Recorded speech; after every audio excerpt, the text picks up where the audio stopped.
지난 시간에 우리는 돌들이 물고기로 변했다는 신비로운 전설의 땅 밀양 만어사를 다녀왔습니다.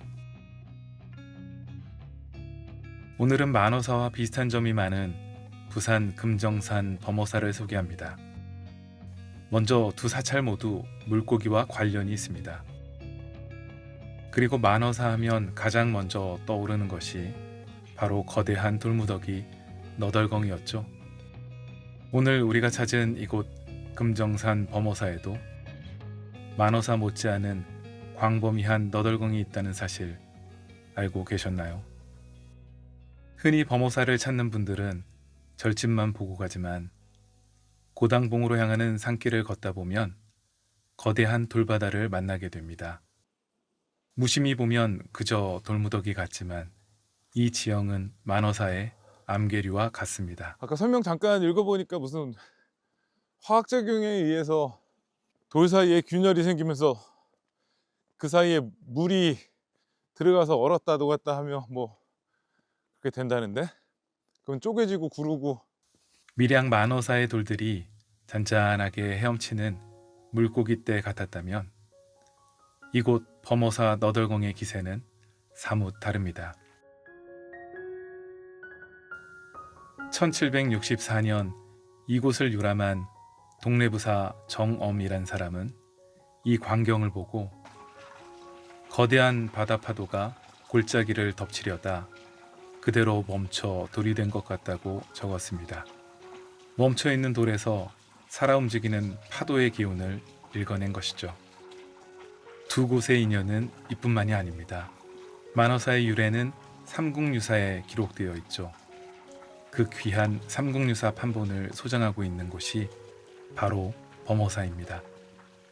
만어사가 땅 위의 물고기 전설이라면 범어사는 하늘의 물고기 전설을 품고 있는데요. 오늘 그 신비로운 이야기를 해볼까 합니다.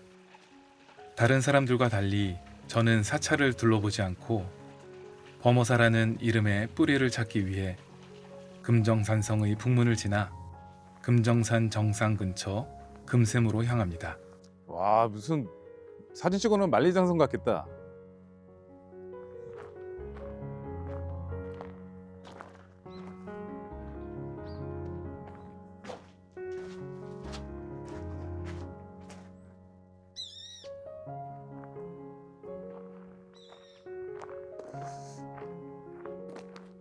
고담군 바로 밑인데요, 저기 지도상에는. 신증 동국 여지승남 동래현 산천조에 따르면 이런 기록이 있습니다.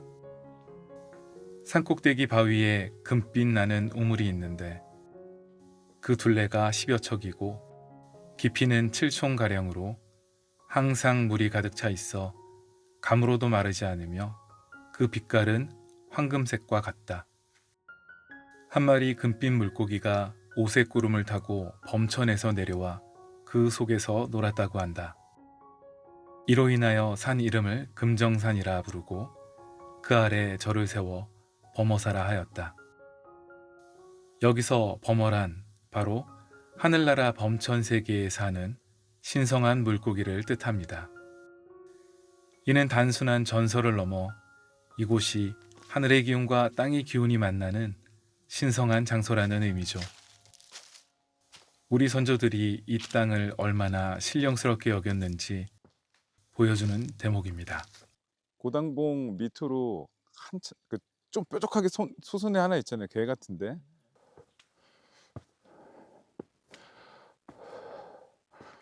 숙종 때 영의정을 지낸 남구만은 1681년 경상도 관찰사로 재임할 때 금정산을 유람하고 글을 남겼습니다.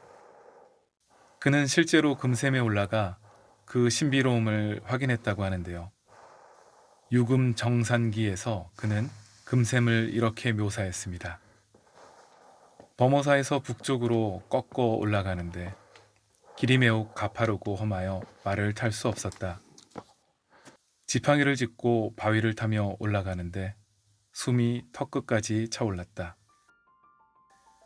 특히 정상 근처에서는 길이 아예 사라져서 손으로 바위를 잡고 발로는 틈을 디디며 기어 올라가야 했다고 적었습니다. 힘겹게 올라간 그곳에서 그는 바위 꼭대기가 평평하게 깎여 있는데 그 가운데가 오목하게 파여 우물을 이루고 있었다. 마치 하늘이 만든 거대한 벼루 같았다. 물색이 누런 것은 바위의 빛깔 때문인데 그 빛이 물에 투영되어 참으로 황금색 우물처럼 보였다.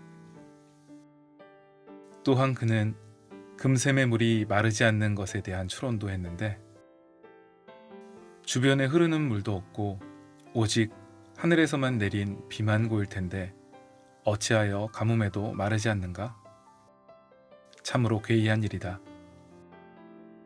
아마도 산의 기운이 응결되어 밤마다 이슬이 맺혀 고이는 것이 아니겠는가? 라고 했습니다. 금샘을 설명하면서 배경으로 보여드린 사진은 예전에 안PD가 찍은 사진들입니다.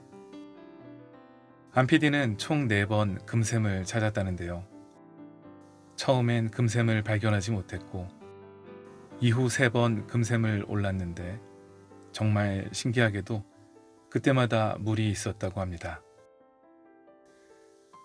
저 역시 설마 하면서도 기대를 품고 찾아가 봤습니다. 그런데 막상 입구에 도착하고 보니 암벽 위험 등의 이유로 아쉽게도 출입이 통제되어 있네요. 마침 통제선을 넘어 금샘을 구경하고 온 등산객을 만났습니다. 지금도 물이 있냐고 물었더니 물이 차 있다고 합니다. 정말 신기한 일이긴 합니다. 산길 곳곳에 금샘 가는 길이라는 표지판이 친절하게 세워져 있었는데 아마도 많은 사람들이 실망했을 겁니다. 등산로 입구 표지판에서부터 현재 출입 통제 중임을 명시했다면 등산객들이 헛걸음하며 힘을 빼는 일은 없었을 텐데 말이죠. 아쉬움을 뒤로하고 금샘 바로 위 금정산의 가장 높은 곳으로 발길을 옮겨봅니다. 거기엔 금샘만큼이나 신비로운 사당이 하나 있습니다. 금정산의 정상은 고당봉인데요. 그 바로 밑에 고모당이 있습니다. 여기에는 감동적인 전설이 내려옵니다. 조선시대 범어사에는 사찰의 살림을 지극정성으로 돕던 한 할머니가 계셨습니다. 평생을 보살로 사신 할머니는 죽음을 앞두고 이런 유언을 남겼다고 하네요. 내가 죽으면 화장을 해서 고당봉에 뿌려다오. 그러면 죽어서라도 고당봉의 수호신이 되어 범어사를 지키고 스님들을 돕겠다. 그 후 실제로 사찰에 어려운 일이 있을 때마다 고모신이 나타나 도움을 주었다고 전해집니다. 이를 기려 세운 것이 바로 고모당입니다. 단오날이면 이곳에서 제사가 열립니다. 흥미로운 점은 범어사 스님들이 직접 참여한다는 건데요.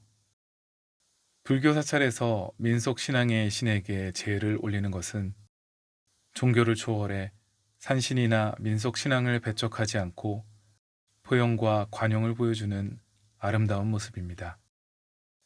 금정산의 정상은 원래 높은 봉우리라는 뜻의 고당봉이었는데 1994년 금정구청에서 이 전설과 역사성을 살려 할미고자를 쓴 고당봉으로 공식 명칭을 변경했습니다. 민간의 전설이 지명까지 바꾼 놀라운 사례죠. 이제 산 정상에서의 신비로운 기운을 안고 다시 범어사 경내로 내려가 봅니다. 보물로 지정된 조선 중기 건축의 정수인 대웅전과 통일신라 시대의 3층 석탑이 있지만 그 중에서도 제 눈길을 가장 사로잡은 곳은 따로 있었습니다. 바로 팔상전, 독성각, 나한전, 세 전각이 한 지붕 아래 나란히 모여 있는데요. 어느 사찰에서도 볼 수 없는 형태의 건물입니다. 아, 이게, 야, 수리 기능장들이 있네. 국가유산 수리 기능자, 한식 석공, 한식 목공, 번호까지 다 있고, 야, 이분들 대단하신 분들이네. 아, 근데 이런. 마침 공사 중이네요. 오늘 범호사를 찾은 중요한 이유 중 하나였는데 노심초사하며 가까이 다가가 봅니다. 아, 정말 다행이네요. 이 건물의 진짜 매력은 독성각 문 좌우 중간에 숨어 있습니다. 아주 작은 인물상 조각들이 건물을 받치고 있는 모습인데요. 예전엔 그냥 조각만 있어서 자세히 살피지 않으면 눈에 띄지 않았는데 옷을 입히고 입술도 칠하니 아주 정겨운 모습입니다. 전해지는 이야기에 따르면 이 조각들은 부처님을 모시는 건물이 너무 무거워 보여서 힘센 장사들이 아래에서 받쳐주고 있는 것이라고 말하기도 합니다. 다른 절의 조각들은 대개 엄숙하고 무서운 표정들이 많은데 이 인물상들은 아이처럼 천진난만한 표정을 짓고 있다는 것이 가장 큰 특징입니다. 힘든 수행의 길에서도 웃음을 잃지 말라는 선조들의 해악이 담겨 있다고 할 수도 있겠는데요. 마치 내가 이 무거운 건물을 다 들고 있을 테니 당신은 마음 편히 기도하십시오 라고 말하는 것 같지 않나요? 범어사에서 가장 따뜻하고 재미있는 볼거리입니다. 수령 500년이 넘은 은행나무입니다. 이 나무에 대해서는 흥미로운 이야기가 전해지는데요.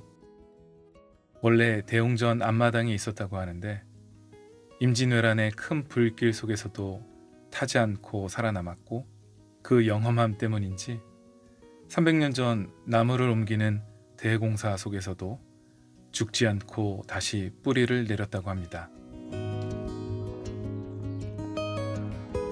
절에 들어서면 가장 먼저 만나는 것이 일주문입니다.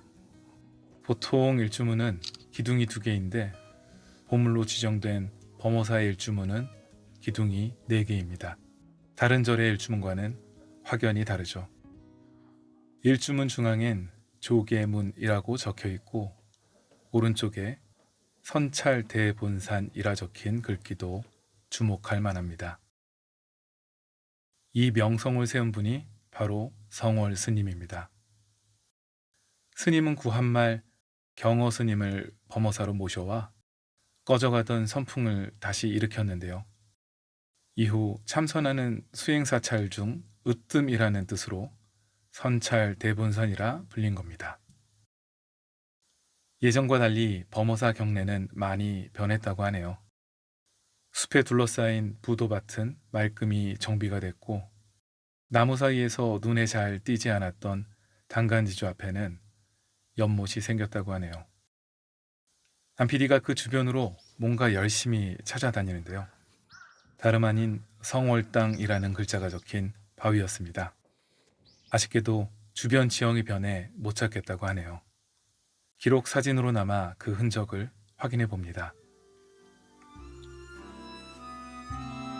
하늘에 물고기가 내려온 금샘부터 범어사를 지키겠노라 약속한 고모 할머니의 전설, 그리고 건물을 바치고 있는 작은 인물상의 미소, 불타지 않고 살아남은 은행나무까지.